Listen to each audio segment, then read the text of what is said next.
wanfa'na bima 'allamtana wa 'allimna ma yanfa'una wa zidna 'ilma. Amma ba'd.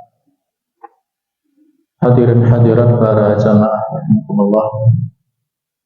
Alhamdulillah, puja dan puji syukur kita panjatkan kepada Allah Subhanahu wa taala yang telah banyak sekali melimpahkan nikmat dan karunia-Nya kepada kita, khusus nikmat hidayah, nikmat taufik, kemudahan kita untuk melakukan ibadah, dan juga nikmat kesehatan dan kesempatan.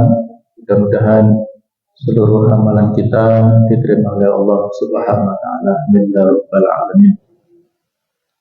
Hadirin hadirat rahimakumullah. Materi kita pada kesempatan ini berjudul 8 amalan berpahala haji. Para saudara kita yang sedang ada di tanah suci, alhamdulillah sudah selesai menuntaskan manasik haji mereka.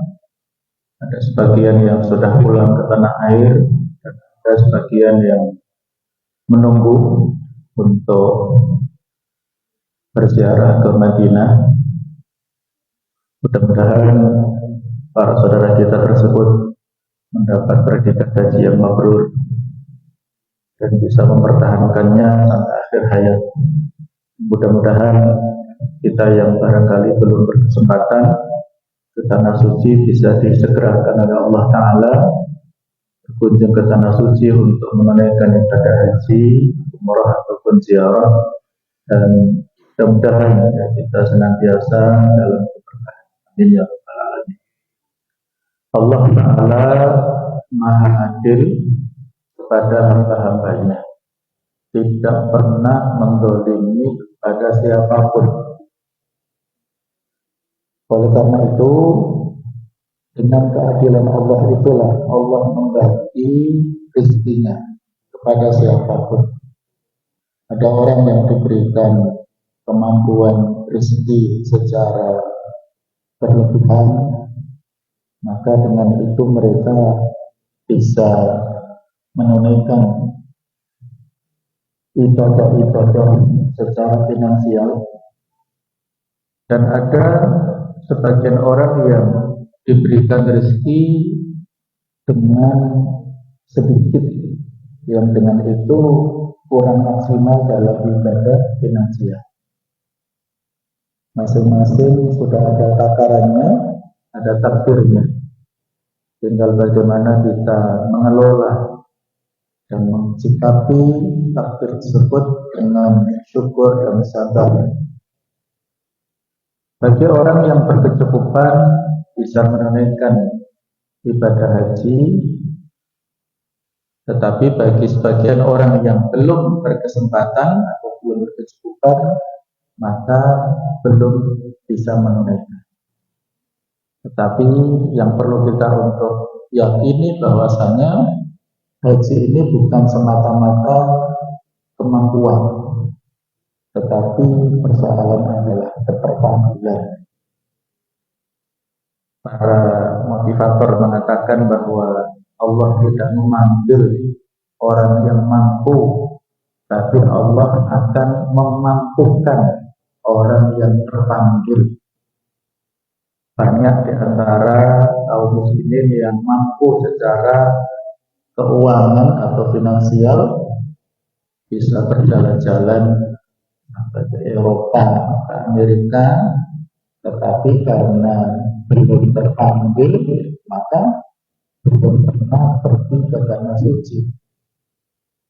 Namun kebalikannya, ada sebagian di antara kita yang secara kemampuan finansial belum, tetapi merasa terpanggil, maka Allah memampukan mereka berangkat ke tanah suci. Apakah dengan biaya sendiri atau dengan biaya orang lain.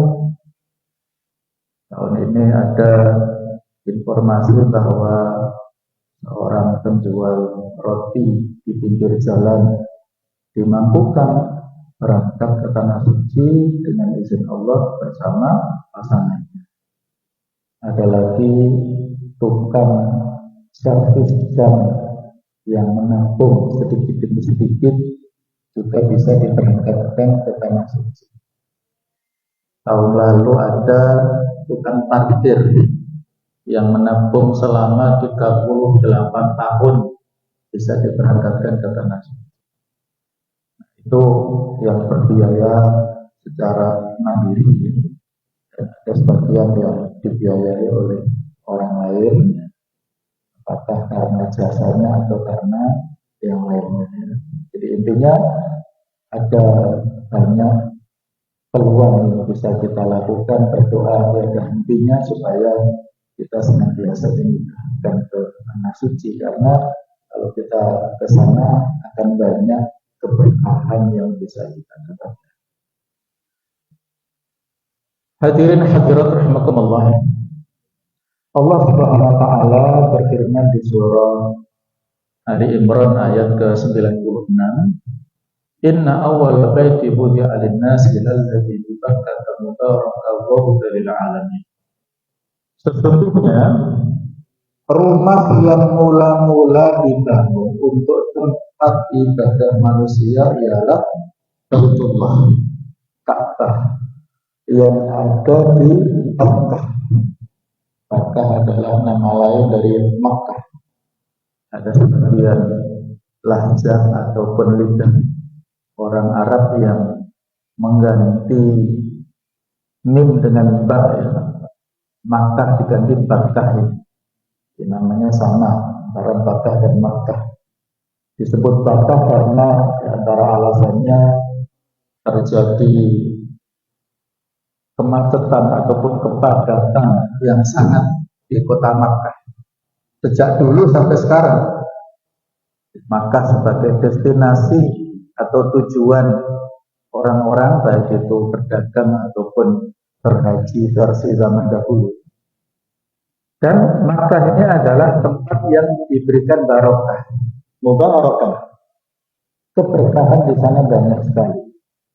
Wa hudan lil alamin, dan sebagai petunjuk bagi seluruh manusia. Jadi Ka'bah yang berada di Masjidil Haram itu adalah tempat yang pertama kali dibangun untuk digunakan sebagai ibadah sholat.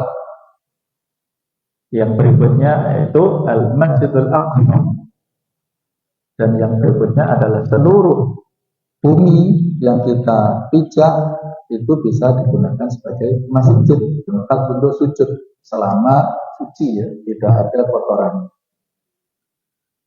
Nah, sedangkan pada ayat ke-97 Allah berfirman, fihi ayatun bayyinah. Padanya terdapat tanda-tanda yang nyata.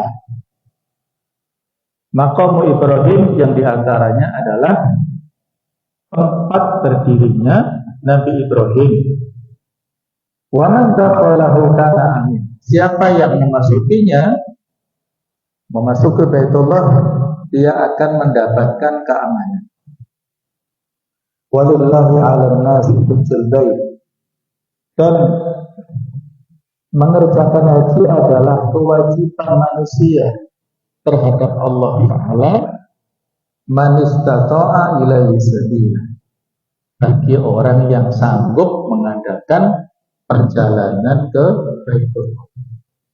Wa man kafara, dan siapa yang ingkar terhadap kewajiban haji, fa innallaha ghaniyun 'anil alamin, maka sesungguhnya Allah Maha Kaya, tidak memerlukan sesuatu pun dari semesta alam. Walaupun tidak ada satupun jamaah yang berkunjung untuk berhaji seperti masa pandemi, tempo hari itu 2 kali musim haji libur, tidak ada jamaah yang berangkat haji, itu sama sekali tidak mengurangi kekuasaan Allah. Dan kebalikannya, walaupun banyak yang berkunjung setiap tahun pada musim haji, tidak kurang dari 2,5 atau 3 juta kaum muslimin yang memadati jamaah haji datang dari seluruh penjuru dunia, itu juga tidak menambah kekuasaan Allah. Allah tidak butuh kepada ibadah kita, Yang membutuhkan adalah kita sendiri. Jadi di dalam ayat inilah yang menegaskan tentang kewajiban haji. Para ulama berbeda pendapat kapan haji ini diwajibkan untuk kaum muslimin. Kalau pada zaman Nabi Ibrahim sudah ada seruan ya untuk menunaikan ibadah haji, tetapi penegasannya diulang ataupun dikuatkan lagi dengan ayat-ayat Al-Quran ataupun dari hadis Nabawi. Nah, haji ini penguatan kewajibannya. Para ulama berbeda pendapat. Ada yang mengatakan tahun ke-6 Hijriah, ada yang mengatakan tahun ke-7, ada yang mengatakan tahun ke-9 Hijriah. Tidak ada perbedaan. Dan yang penting untuk kita pahami di sini, walillahi 'alan nasi hajjul bait. Jadi haji itu kewajiban manusia dan merupakan hak Allah Ta'ala.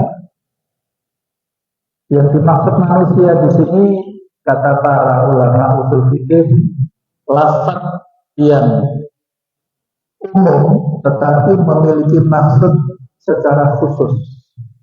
Lafzun 'am yuradu bihil khas. Yang dimaksud bukan semua manusia, tetapi kaum muslimin. Karena ibadah itu tidak sah dilakukan oleh manusia kecuali mereka harus masuk Islam terlebih dahulu. Ketika sudah bersyahadat masuk Islam harus melaksanakan segala macam jenis ibadah, termasuk ibadah haji di sini. Dan untuk ibadah haji di sini ada catatannya, manis tatoa ilahi sabila, orang yang punya istitoah, kemampuan. Apa makna istitoah di sini? Para ulama juga beda pendapat. Menurut Ibnu Katsir ada 2 kriteria istitoah. Yang pertama adalah azhar, yaitu bekal. Yang kedua ar-rahilah, yaitu kendaraan. Jadi bekal dan kendaraan inilah yang harus dimiliki oleh setiap muslim yang akan berangkat ke sana. Apa kendaranya? Bekal yang paling utama tentunya ketakwaan. Tazawwadu fa inna khairaz zadi taqwa. Berbekalah karena sebaik-baik bekal adalah ketakwaan. Adapun secara teknis bekal untuk ke sana ya perlu dana. Kalau zaman dulu disebut ONH, ongkos naik haji, yang pemerintah menyediakan 2 macam pilihan, apakah haji reguler atau haji khusus. Ini pilihan yang paling aman. Kalau kita merencanakan ibadah haji, pilih salah satu. Kalau reguler masih perlu waktu antrian kurang lebih di Jawa Timur 35 tahun. Kalau haji khusus kurang lebih 8 tahun. Ini yang pilihan yang paling aman. Adapun yang di luar ini, apakah haji foroda, haji mujamalah, ini resiko ya. Seperti tahun ini tiba-tiba hamil beberapa hari saja dibatalkan visanya oleh pemerintah Saudi. Jadi ini tidak bisa kita prediksi ya. Yang bisa direncanakan lebih aman adalah haji reguler ataupun haji khusus. Jadi istitoah uzur problemnya adalah kendaraan. Baik, kemudian di ayat tersebut disebutkan maqam Ibrahim, artinya tempat berpijak atau tempat berdirinya Nabi Ibrahim pada saat membangun Ka'bah. Bukan kuburan Nabi Ibrahim, tidak. Artinya makam, makam dalam bahasa Indonesia berarti kuburan, bukan. Ini adalah tempat berdirinya Nabi Ibrahim pada saat membangun Ka'bah dahulu bersama putranya Nabi Ismail alaihissalam. Dulu tempat berpijaknya Nabi Ibrahim ini hampir nempel dengan dinding Ka'bah. Tetapi karena sering mengganggu sirkulasi toa, maka pada zaman Khalifah Umar bin Khattab agak dijauhkan sedikit seperti sekarang ini, sehingga kaum muslimin yang tawaf bisa lebih mendekat ke Ka'bah ataupun di belakang makam Ibrahim juga boleh. Jadi ini sebagai tanda, bahasa kita, situs yang bersejarah.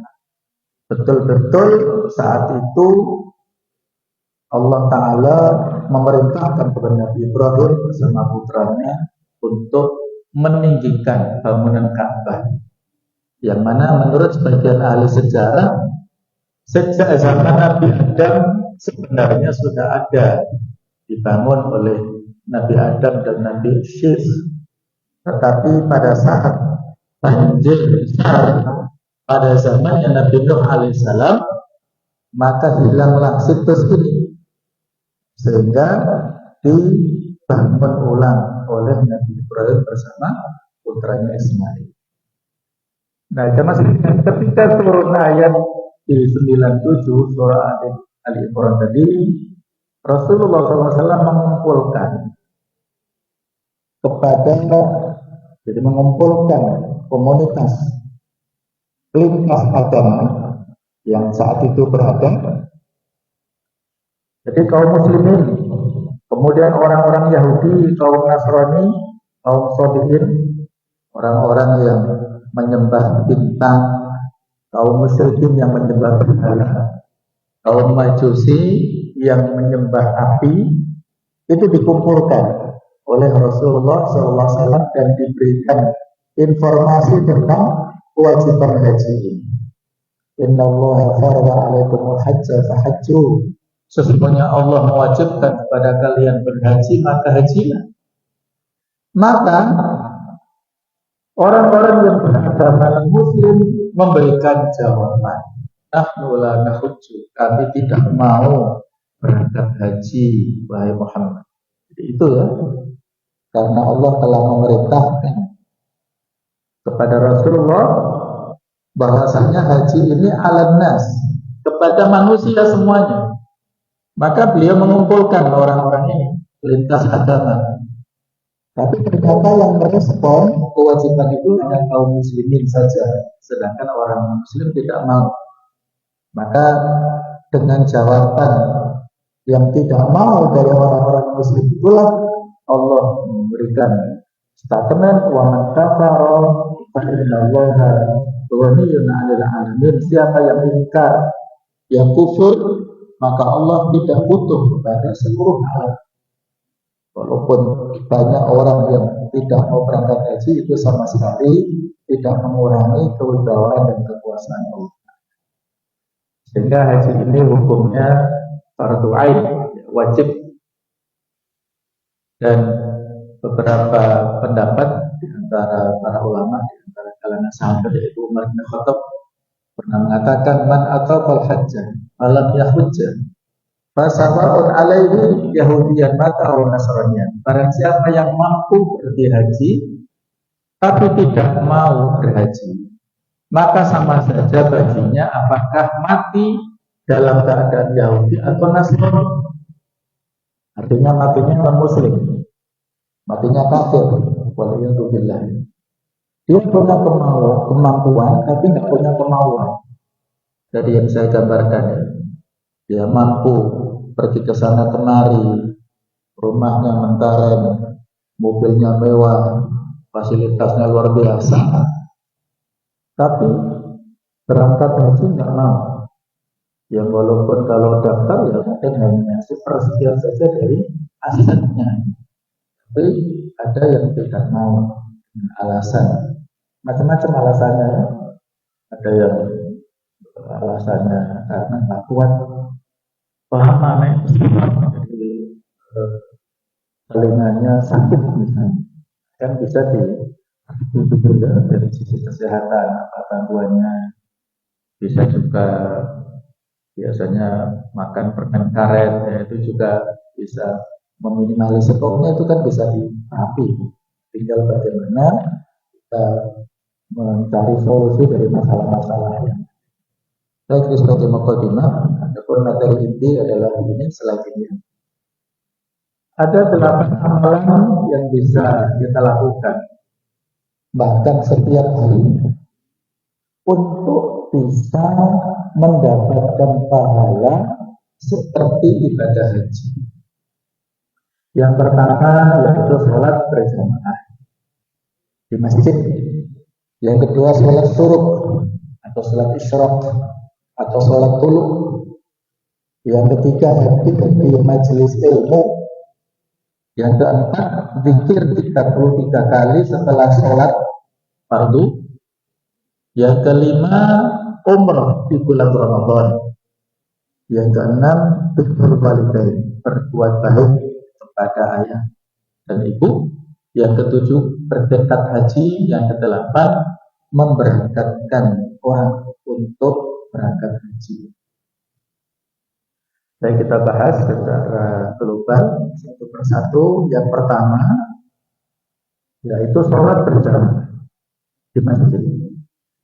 Ada hadis yang disabdakan oleh Rasulullah SAW, "Man kharaja min baitihi mutatahhiran ila sholatin maktubah, fa ajruhu ka ajril hajj al-muhrim."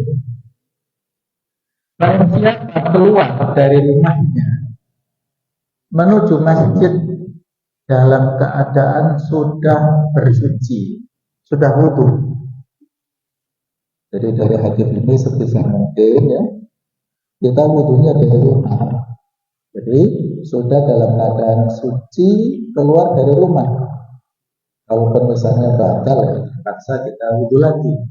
Tapi diusahakan kalau tidak di perjalanan, kita berangkat dari rumah masing-masing, kita berwudu. Itu pula kalau misalnya pada saat kita umrah ataupun ziarah ya, ataupun haji, di antara sekian banyak kegiatan di sana, kita di Madinah ada city tour untuk berangkat ke Masjid Kuba. Biasanya hari pertama, hari kedua kita sampai di Madinah, diajak city tour untuk berangkat ke Kuba. Maka diusahakan untuk berwudu dulu di hotelnya. Kalaupun batal nggak apa-apa di sana wudu lagi, tapi diusahakan wudu dulu. Karena kalau kita wudu di hotel dan suci, berangkat ke Kuba, sholat 2 rakaat di sana, maka fadilahnya seperti melaksanakan umrah. Itu fadilah kita sholat 2 rakaat di Masjid Kuba. Dan saat dulu Rasulullah SAW sering, hampir setiap pekan beliau sholat di Masjid Kuba.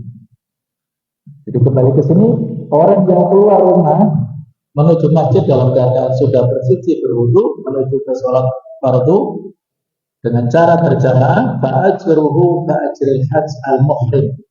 Maka pahalanya seperti pahala orang yang sedang melaksanakan haji yang berihram, yang sedang memakai baju putih-putih ya. Itu disebut orang yang muhrim. Kalau wanita yang tidak boleh dinikahi itu disebut mahram. Ini harus diluruskan. Istilah di masyarakat kadang-kadang balik-balik, jangan dekat-dekat, kita bukan muhrim. Itu nggak tepat ya. Yang tepat adalah kita bukan mahram. Nah, mahram itu nggak boleh menikah ya, bersamanya. Kalau muhrim itu sedang memakai baju ihram mulai dari miqat sampai tahallul, itulah orang yang muhrim, baik itu umrah ataupun haji. Orang yang berangkat dari rumah dalam keadaan suci ke masjid untuk sholat fardu, itu pahalanya seperti orang yang berhaji dalam keadaan ihram. Artinya pahalanya luar biasa, dan itu bisa kita dapatkan paling tidak kalau mau sehari 5 kali haji boleh kita dapatkan setiap harinya. Yang kedua jemaah sekalian yaitu melakukan sholat syuruk. Apa dasarnya? Insyaallah sudah sama-sama kita pahami, tinggal kita rutinkan dan kita istiqomah. Nabi memberikan janji dalam hadisnya, man shallal ghadata fi jamaah, siapa yang sholat subuh, kalau ghadat artinya pagi hari, yang sholat subuh fi jamaatin, pada sebuah jamaah di masjid, tsumma qa'ada, kemudian dia duduk setelah sholat, yazkurullah, dia berzikir kepada Allah dengan wiridan, membaca doa pagi, membaca Al-Quran, duduk di majelis ilmu seperti ini, zikir sama. Kita duduk di majelis ilmu ini salah satu jenis zikir. Kemudian kita berdoa dan lain-lain, ada sholawat. Hatta tatlu' asy-syams, sampai matahari terbit. Tsumma shalla raka'atain, kemudian dia sholat 2 rakaat. Rakaat pertama membaca Al-Fatihah dan Al-Kafirun, rakaat kedua membaca Al-Fatihah dan Al-Ikhlas, kemudian salam kanat lahu, maka orang ini mendapatkan ka'ajri hajjatin, seperti pahala orang yang berhaji wa umrah dan umrah. Qala Rasulullah sallallahu alaihi wasallam, tamatin. Jadi secara sempurna sampai 3 kali. Seperti orang yang berangkat haji dan umrah secara sempurna dan sempurna, insyaallah. Ya, inilah fadilah sholat tulu atau sholat syuruk atau sholat isyraq, sama saja namanya berbeda-beda. Nabi tidak menyebutkan ya dalam istilah-istilah nama seperti itu. Nabi tidak secara eksplisit menyebutkan dalam hadis-hadis. Yang menyebutkan istilahnya para ulama supaya membuat kita termotivasi dan ingat dengan jenis sholat itu ya. Jadi setelah terbitnya matahari, para ulama beda pendapat kapan waktunya. Ada yang langsung, ada yang mengatakan 5, 10 atau 15 menit. Ada yang mengatakan ini waktu duha pertama awal. Salah ya, jadi namanya berbeda-beda. Tetapi yang penting kita sholat 2 rakaat setelah syuruknya matahari, maka orang ini mendapat fadilah seperti haji dan umrah secara sempurna. Berikutnya, yang ketiga, sama sekalian, yaitu hadir di majelis ilmu. Apa dasarnya? Dari Abu Umamah, bahwasanya Rasulullah Shallallahu Alaihi Wasallam bersabda, "Man ghada ilal masjid, la yuridu illa an yata'allama khairan aw yu'allimuhu, kana lahu ka'ajri hajjin taman hajjatuh." Barang siapa yang pergi pagi-pagi ke masjid, seperti kita sekarang ini betul-betul menerapkan sunnah ini. Siapa yang berangkat ke masjid pada waktu pagi, la yuridu illa an yata'allama khairan aw yu'allimuhu, tidak berniat, tidak menginginkan kecuali belajar kebaikan atau mengajarkan. Menjadi murid atau menjadi guru sama saja. Kita berangkat ke masjid pada waktu pagi, subuh seperti ini, kana lahu ka'ajri hajjin, maka orang ini mendapat pahala seperti orang yang berhaji, taman hajjatuhu, yang sempurna ibadah haji. Ya, luar biasa, sempurna ibadah haji. Walaupun sekali lagi tidak menggugurkan rukun Islam yang kelima itu, tetap ada kesempatan tetap. Tapi ini sebagai solusi, sebagai pelengkap daripada atau menumbuhkan keinginan supaya dimudahkan untuk berangkat haji yang sesungguhnya. Kita melakukan amal-amal yang disetarakan pahalanya seperti ibadah haji dulu. Inilah ya, menghadiri majelis ilmu di masjid. Baik, kalau tadi kita takutkan ya, kita berangkat sholat jamaah ya, kita melakukan sholat syuruh, kita hadir di majelis ilmu, jadi kita bukan setiap harinya 7 kali ya, bisa-bisa kita 7 kali bisa menunaikan haji setiap harinya, insyaallah. Kemudian kita lengkapi yang keempat ini, zikir 33 kali setelah sholat fardu. Membaca tasbih, tahmid, dan takbir setelah sholat fardu masing-masing sebanyak 33 kali. Abu Hurairah pernah menceritakan, jadi ada semacam curhat dari kaum fuqara dan masakin, orang-orang fakir dan miskin itu datang menghadap kepada Rasulullah Shallallahu Alaihi Wasallam. Mereka curhat kepada beliau, wahai Rasulullah, zahabul kusur bil ujur, orang-orang kaya itu pergi membawa derajat yang tinggi dan kenikmatan yang kekal. Mereka sholat sebagaimana kami sholat, mereka puasa sebagaimana kami berpuasa.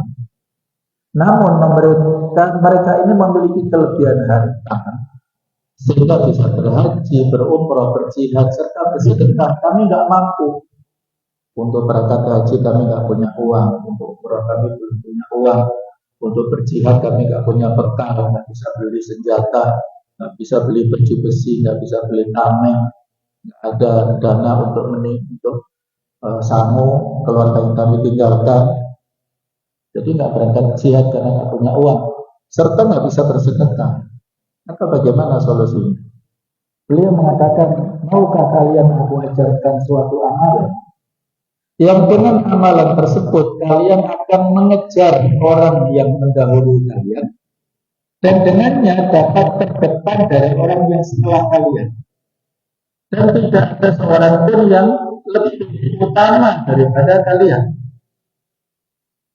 kecuali orang yang melakukan hal yang sama seperti yang kalian lakukan. Apa itu? Ibadah yang simpel, yang mudah, yang hanya butuh beberapa detik atau beberapa menit saja. Bertasbih, bertahmid, bertakbir di setiap akhir sholat fardu sebanyak 33 kali. Kami pun berselisih, berbeda pendapat. Inilah ya hadis Nabi walaupun disampaikan ke para sahabat beda pemahaman. Sebagian kami bertasbih 33 kali, bertahmid 33 kali, bertakbir 33 kali, maka 34 kali takbirnya, maka aku perlu kembali, kata Abu Hurairah, kembali kepada beliau, dan Nabi mengatakan, ucapkanlah subhanallah walhamdulillah wala ilaha illallah Allahu akbar, subhanallah Allahu akbar, sampai 33. Itu sebenarnya. Ya barangkali timbul pertanyaan dalam diri kita, loh kok selama ini beda dengan yang kita amalkan. Jadi jemaah sekalian, rahmatullah, inilah pentingnya kita belajar, mengkaji ilmu. Tata cara tasbih, tahmid, dan takbir setelah sholat fardu itu ada 6 cara atau 6 tahbis. Barangkali yang kita lakukan selama ini satu cara saja. Ternyata ada 6 cara. Cara yang pertama seperti yang ada di dalam hadis ini. Cara yang kedua yang kita lakukan biasanya tasbih 33, tahmid 33, takbir 33, dan kita akhiri dengan tahlil la ilaha illallah wahdahu la syarika lah, lahul mulku wa lahul hamdu wa ala kulli syai'in qadir, sehingga totalnya 100. Maka kalau kita amalkan seperti itu, apa fadilahnya? Fadilahnya adalah Allah Ta'ala akan mengampuni dosa-dosa orang ini walaupun sebanyak buih yang ada di lautan. Jadi kalau kita kembali kepada masing-masing tekstual hadis, kita mau fadilah yang mana? Mau diampuni dosa-dosa kita walaupun sebanyak buih-buihnya besar yang ada di lautan, kira-kira bisa terhitung nggak? Bisa kan ya? Dosa sebanyak apapun diampuni. Ataukah mau seperti fadilah pergi haji atau umroh atau jihad? Ini kan bisa menggantikan bukan hanya haji ya, tapi bisa menyamai fadilah haji, umrah, jihad, dan sedekah. Apakah seperti ini? Mau silakan. Kalau combine ya, genta-genti itu para ulama menyarankan ganti-ganti prakteknya, tidak satu saja, itu lebih utama. Baik, ini ya tentang fadilah zikir ba'da sholat. Yang kelima yaitu umrah di bulan Ramadan ini, insyaallah sudah masyhur ya. Nabi mengatakan fa'inna umrah fi Ramadan taqdi hajjatan ma'i. Sesungguhnya fadilah umrah di bulan Ramadan seperti berhaji bersamaku. Ada lagi ya dalam hadis yang artinya jika datang bulan Ramadan lakukanlah umrah, karena umrah di bulan Ramadan senilai haji bersama. Sehingga biasanya kaum muslimin berbondong-bondong untuk berangkat umrah di bulan Ramadan, karena mendapatkan suasana yang religius yang luar biasa, karena dia bisa berpuasa pada siang harinya, sahur kemudian berbuka, dan bisa sholat tarawih, sholat tahajud di Masjidil Haram. Ini kenikmatannya luar biasa. Di samping fadilahnya seperti melaksanakan umrah bersama Rasulullah SAW. Yang keenam yaitu berbuat baik kepada kedua orang tua, ayah ataupun ibu. Dasarnya adalah ada seseorang yang mendatangi Rasulullah SAW dan ingin berangkat jihad, namun tidak mampu. Kata orang ini astahil jihad wal aqdiru alaihi wa Rasulullah. Saya sangat ingin berangkat jihad, tapi tidak mampu. Ya mungkin karena fisiknya yang sakit, atau karena kesempatannya, karena tidak punya dana tadi, tidak punya bekal. Maka Nabi bertanya, qala hal baqiya min walidayka ahad? Apakah masih tersisa salah satu dari kedua orang tuamu, ayah ataupun ibumu? Qala, maka dia menjawab, ummi, ya ibuku masih hidup. Maka kata beliau, fas'alillah fi birriha. Maka mohonlah kepada Allah Ta'ala untuk kebaikan ayah ibumu. Fa idza fa'alta dzalika fa anta hajjun. Kalau kamu lakukan itu, maka kamu seperti orang yang berhaji, wa mu'tamir, dan orang yang umrah, wa mujahid, dan orang yang berjihad. Jadi satu kebaikan birrul walidain seolah-olah melaksanakan 3 amal prestisius seperti haji, umrah, dan mujahid. Fa idza radiyat anka ummuka fattaqillaha wa birriha. Kalau ibumu ridho terhadapmu, maka bertakwalah kepada Allah dan kebaikannya. Jadi pertahankan kebaikan tersebut, istiqomah untuk berbuat baik kepada ayah ibu. Ini kalau ayah ibu kita masih hidup. Bagaimana kalau ayah ibu kita sudah meninggal dunia? Bentuk birrul walidainnya seperti apa? Ini disebutkan dalam hadis 5, kemudian ada tambahan 1 di hadis yang lain. Yaitu totalnya 6 ini, 6 cara yang bisa kita lakukan untuk birrul walidain, orang tua yang sudah meninggal. Yang pertama, mendoakan kedua orang tua. Setelah sholat ya, dalam sholat, dalam sujud boleh. Rabbi firli wali walidayya warhamhuma kama rabbayani shaghira. Yang kedua, banyak meminta ampunan pada Allah untuk kedua orang tua. Allahumma ighfir li walidayya, Allahumma ighfir li ummi, Allahumma ighfir li abi. Pokoknya kita mohonkan ampun untuk orang tua ya di sela-sela itu waktu-waktu yang mustajab. Yang ketiga, memenuhi janji mereka setelah meninggal dunia. Barangkali ada wasiat yang belum tertunaikan. Misalnya orang tuanya ingin menyumbang pondok ataupun masjid, tapi belum tersampaikan, belum tertunaikan karena sudah keburu meninggal, maka ahli warisnya hendaklah menunaikan janji azam, keinginan orang tua, supaya plong ya, lancar di hisabnya nanti. Yang keempat, menjalin hubungan silaturahim dengan keluarga dekat keduanya yang tidak pernah terjalin. Kali terputus karena jarak yang jauh, maka para ahli waris hendaklah menyambung silaturahim ke keluarga besarnya. Yang kelima, memuliakan teman dekat ayah ibunya. Pasti ya, ayah ibu kita punya kawan-kawan baik. Maka pada saat ayah ibu kita meninggal, kita perlakukan kawan-kawan baik itu dengan baik seperti diperlakukan oleh ayah ibu kita. Kemudian di hadis yang lain dijelaskan bersedekah atas nama orang tua yang telah meninggal, apakah berupa kurban ataukah berupa dana atau berupa yang lain-lain. Silakan. Yang ketujuh, bertekad berusaha untuk berhaji.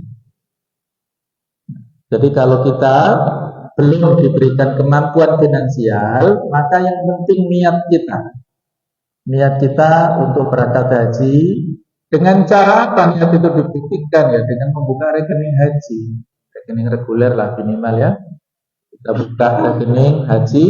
Bagaimana cara mengisinya? Kita tawakal pada Allah. Allah yang punya cara untuk mengkondisikan bagaimana kita melunasi, mendapatkan porsi dan melunasi. Dari Jabir ini dikiaskan ya. Jadi ini pergi haji dikiaskan dengan berangkat jihad. Pada saat Nabi pulang dari perang Tabuk, beliau mengatakan, Inna fil Madinati larijal. Sesungguhnya di Madinah banyak laki-laki yang tidak bisa berangkat menyertai kalian. Masirtum nasiran wala faqatum madian. Tidaklah kalian menempuh perjalanan atau menuruni lembah illa kanu ma'akum, kecuali mereka bersama kalian dalam hal pahala. Mereka tidak berangkat jihad tetapi mendapat pahala seperti kalian. Apa alasannya? Habasahum al-marad. Mereka terhalangi oleh sakit, ada udurnya. Jadi sakit ini menjadi udzur tidak bisa berangkat jihad. Kalau haji terhalangi oleh apa? Di antaranya sakit atau oleh dana ya. Kadang-kadang ada orang yang punya dana tapi nggak sehat fisiknya, nggak bisa berangkat. Kadang-kadang ada orang yang sakit tapi nggak punya uang, nggak bisa berangkat. Kebanyakan ya dua-duanya. Ya sakit ya, nggak punya dana ya, jadi nggak bisa berangkat. Ini malah kalau dia udurnya seperti itu, dia tapi punya keinginan, maka tercatat seperti orang yang melakukan ibadah ini, walaupun dia tidak melakukannya.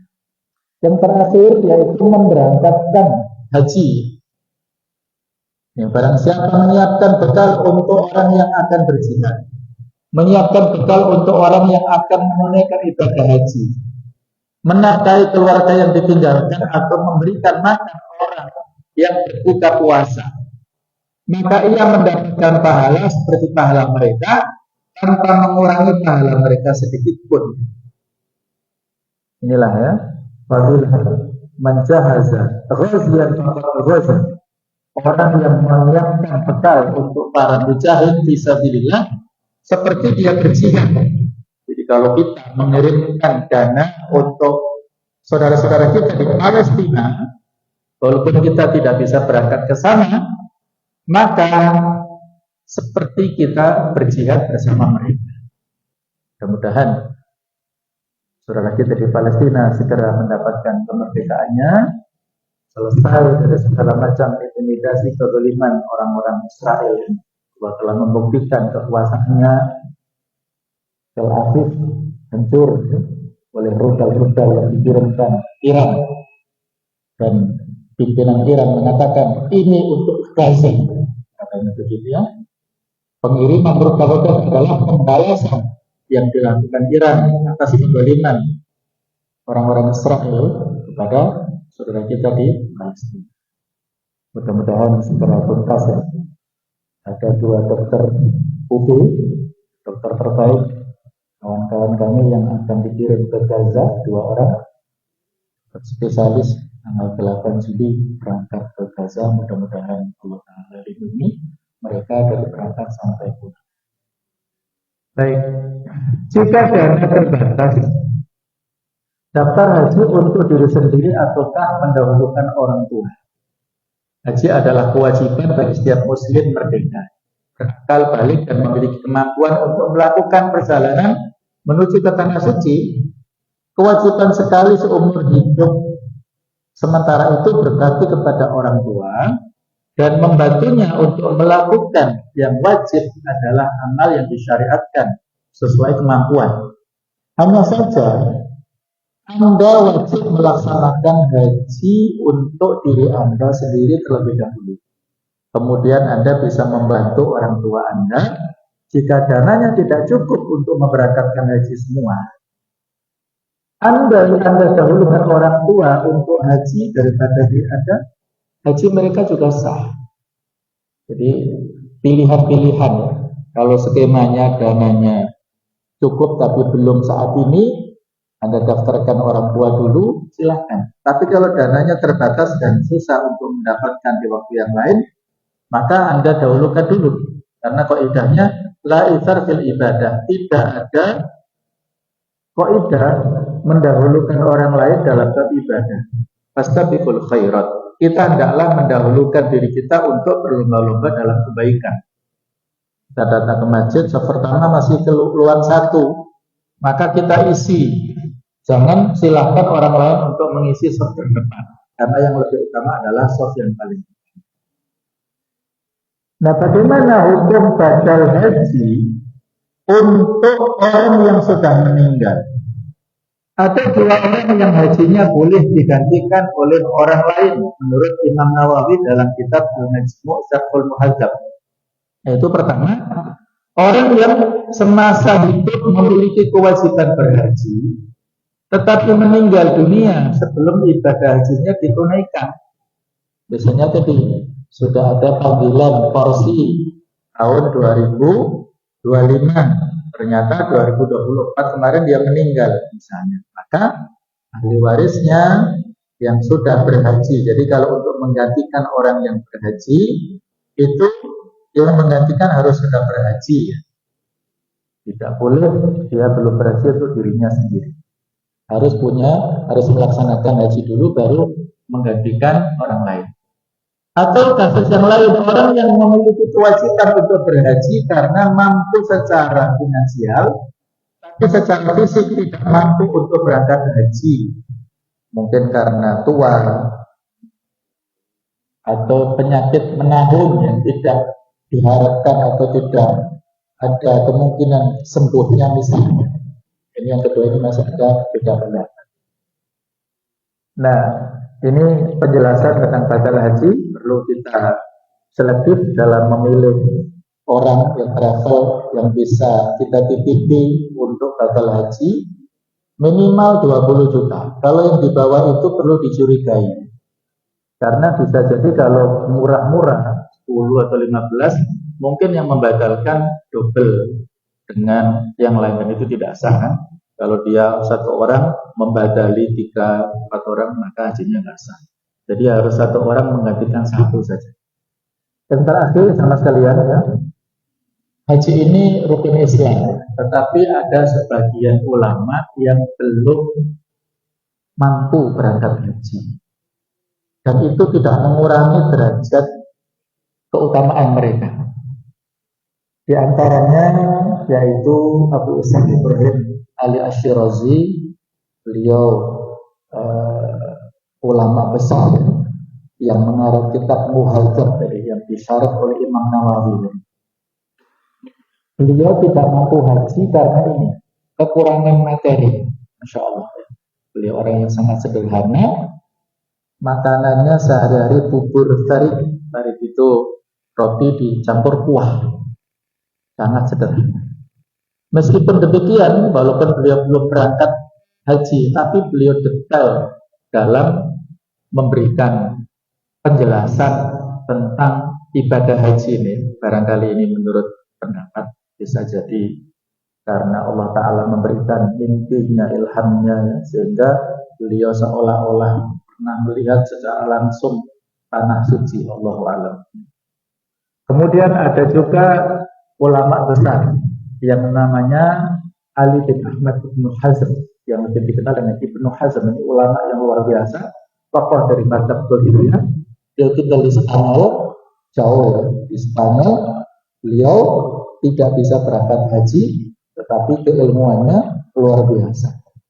Dan ada sebagian ulama yang saat itu memberikan fatwa karena daerah Maroko dan sekitarnya itu jauh, untuk berangkat ke Mekah itu perlu waktu 7 bulan. Maka pada saat itu ada fatwa tidak mewajibkan ibadah haji. Dan saat ini juga ada sebagian video yang beredar untuk jamaah haji Indonesia, kaum muslimin Indonesia, karena jarak yang jauh, antrian yang panjang bertahun-tahun, penyelenggara yang belum begitu amanah dalam menunaikan pelaksanaan ibadah haji, maka sebagian memberikan fatwanya tidak wajib untuk yang ada di Indonesia. Ini hanya fatwa. Fatwa itu tidak mengikat ya. Kita boleh terima, boleh tidak, tergantung pada hati nurani kita masing-masing.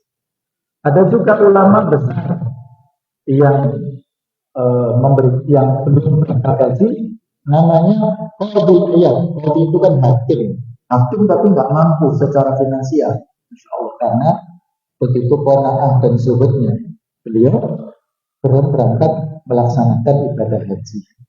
Nah, kemudian ada juga ya, ulama yang lain, yaitu Salahuddin Al-Ayyubi, Insya Allah. Salahuddin Al-Ayyubi yang terkenal penakluk Baitul Maqdis, Masjid Aqsa, ya. Beliau ternyata belum haji. Kemudian Al-Baghawi, ulama besar, pastor besar. Kemudian sebagian khalifah Kesultanan Utsmani Turki di dekade akhir itu sudah belum berkesempatan menunaikan ibadah haji. Inilah contoh-contoh dari sebagian ulama yang belum mampu berangkat haji, tapi sekali lagi tidak menurunkan wibawa dan kebesaran nama mereka. Ya, mudah-mudahan Allah Ta'ala memberikan kemampuan kepada kita semuanya untuk berangkat ke tanah suci, berangkat haji semuanya, dan bisa mempertahankan kemakmuran kita. Demikianlah, semoga ada manfaatnya. Subhanakallahumma bihamdik, asyhadu an la ilaha illa anta, astaghfiruka wa atubu ilaik. Wassalamualaikum warahmatullahi wabarakatuh.